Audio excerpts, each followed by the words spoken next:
Hello, good people. My name is Robert, and let's talk about it today. So, today's topic is planning fundamentals. So, most people confuse activity with progress. Planning isn't about filling just your calendar, it's about choosing what not to do and what to do. So, you may ask, what is planning? So, it's deciding in advance what, when, and how. You can also put it into SMART goals, and basically, setting out SMART goals is advanced way of planning your goals because it's go from goals to tasks, not from tasks to goals. Because if you are going to create tasks, and from tasks you will create your goals, probably at one point your motivation or your discipline will start to lack because of incorrect order of things to do. Okay, so when you created your map between your current state and your desired outcome, that is the goal. So what does it even matter?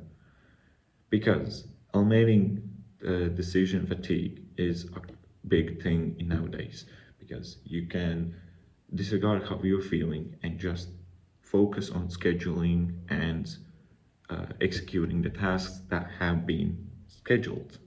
Also, it reveals resource gaps before the problems even occur and allows you to measure, and you can also track your progress. If you are not tracking, you are not allowing yourself to grow.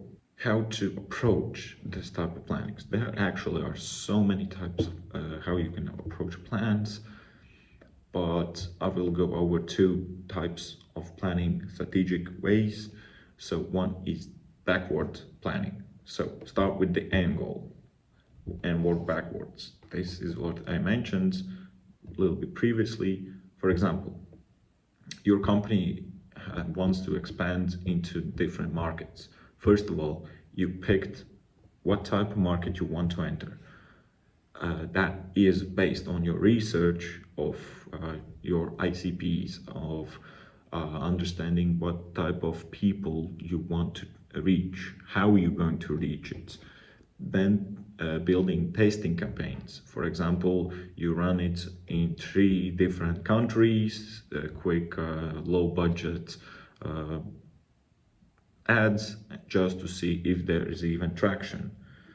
And based on the experience, you run them again and see how it performs previously and now, knowing the adjustments that you needed to know and do.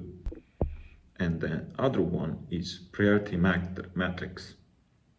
So that is your insights, what I can do. It's not the same what I need to do. Just understanding each, okay, I need to do this, or I can do this. If you can do it, great. But that doesn't need to means that you need to do it. Especially nowadays in many jobs, the managers wants you to do some tasks that are urgent, immediate, and take your time with it. But in the modern days, it usually goes into the fields that it's just everything is important. And how do you distinguish from that? And that's the reason planning is also a crucial thing. So planning isn't restrictions, it's liberating and setting your mind free. Because if you are putting down in the, like for example, on your notebook or on your notes in your phone or laptop or whatever, you are limiting the strains for your brain to actually remember all the things that you need to do. Because whenever you know that you will need to do something, you just write it down and allow it to stay there. Because keeping in mind will only limit your creation and productivity, because you will always need to remember, okay, what I needed to do. But when you already know what to do, you just can act upon the work, and that's it. So This was a little bit shorter one, but it's going to have a second part of video. In the next video, I will go into detail how actually you do a strategic planning with real examples. It was nice talking to you, and see you in the next video.